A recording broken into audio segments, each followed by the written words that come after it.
নমস্কাৰ, আছামিজ লিটাৰেচাৰত আপোনালোকক স্বাগতম। আৰু আজিৰ মিনি ব্লগ নহয় দেই, আজিৰ ভিডিঅ'টো অলপমান লং হৈছে। তো মৰ্ণিং ৰাতিপুৱা একদম 7:30 সাৰ পালোঁ। সাৰ পাই কিনে উঠি একদম দৌৰাদৌৰিকৈ বজাৰলৈ ওলালোঁ, কাৰণ আজি যিহেতু অষ্টমী আৰু নৱমী একেলগে পৰিছে, তো মাক অলপ ভালকৈ বিদায় দিব লাগিব, অহাকাইলৈ বিদায় দিব লাগিব। তো তাৰ কাৰণে আমি বজাৰ গ'লোঁ। বজাৰ গৈ কেনে কিবাকিবি বস্তু লগা আছিলে, ফুল কিবাকিবি ল'লোঁ। তাৰপিছত ৰাস্তাতে আমি ৰখিলোঁ, ইয়াক দেখা পাই তাৰ ভোক লাগিছে হেনো, তাক বিস্কুট খোৱালোঁ। দেন তাৰপিছত আকৌ আমি ঘৰলৈ আহিলোঁ। ঘৰলৈ আহি মোৰ মাক পূজা দিলোঁ। এয়া মাৰ কাৰণে আজি পুৰি আৰু অলপমান চুজিৰ হালোৱা বনাই দিছিলোঁ। দেন তাৰপিছত আমি ফেমিলি চানমাৰীত যোনটো পূজা মণ্ডপ আছে, আমি তাতে গ'লোঁ। সদায় আমি সৰুৰ পৰা তাতেই যাওঁ মাৰ লগতো। আৰু মা যিহেতু ঢুকাল, তো মা ঢুকোৱাৰ পিছৰ পৰা আমি দেউতাৰ লগতে যাওঁ এনেকৈ।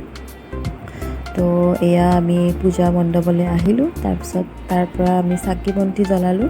আৰু ইয়াতে মিঠাই ল'ব যাতে তাতে ডনেট কৰা এটা বক্স আছিলে, চ' তাতেও অলপমান কিবা ডনেট কৰিলোঁ। দেন তাৰপিছত মই আহিলোঁ আমি ভিতৰলৈ। পাপাহঁতে চাকি জ্বলাই আছে, পাপা আৰু ভণ্টিহঁতে। এয়া পাপা একদম সৰু বাচ্ছাৰ নিচিনা হৈ গৈছে আজিকালি, একদম কি ক'ম আৰু, নতুন নতুন কাপোৰ পিন্ধিব লাগে আৰু পূজাত মন্দিৰ যাব লাগে সেনেকুৱা। তাৰপিছত আমি এবাৰ মাক চালোঁ, কালিতো যাবই আৰু শেষেই হৈ গ'ল, যিহেতু এইবাৰ দুদিনত অষ্টমী নৱমী পৰি গ'ল। মনটো বেয়া লাগে, কিন্তু কি কৰিব আৰু, উপায় নাই। দেন তাৰপিছত আমি পূজা কৰাৰ পিছত মই আৰু মোৰ লগৰজনী, যিহেতু আমাৰ নৱৰাত্ৰি মানি আছিলোঁ, তো নৱৰাত্ৰিৰ কাৰণে আমি মানুহক খুৱাম বুলি ভাবিলোঁ, যিকেইটা দুখীয়া মানুহ হয়।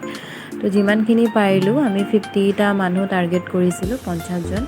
তো আমি 50জন মানুহ যেনেকেই নহওক, যিমানখিনি মানুহ ভিকাৰী পালোঁ বা ৰিস্কাৱালা, আমি তেওঁলোকক অলপ অলপকৈ চিঙৰা আৰু মিঠাই দিছিলোঁ আমি। তো আমি চিঙৰা মিঠাই তেওঁলোকক খোৱালোঁ। তাৰপিছত আকৌ আমি মন্দিৰলৈ আহিলোঁ, যিহেতু মোৰ ব্ৰত আছিলে। তো একেবাৰে মই পুষ্পাঞ্জলি লৈ কেনে তাৰপিছত তাৰে খিচাৰি খাই কেনে মই ভোগটো ভাঙিম বুলি ভাবিছিলোঁ। তো আকৌ মই মন্দিৰলৈ আহিলোঁ। দেন অহাৰ পিছত ইয়াতে মন্দিৰত আপোনাৰ মন্ত্ৰ মাৰি আছিলে, যিহেতু পূজা শেষ হোৱা নাছিলে। তো মোৰ দিনটো ভাল আছিলে, যিহেতু মই পূজা শেষ নোহোৱাকৈ তাৰে আগতে আহি পালোঁ। ভণ্টিয়ে ফোন কৰি আছিলে। তো তাৰপিছত পূজা শেষ হ'ল। শেষ হোৱাৰ পিছত আমি হোমৰ ফটো পালোঁ।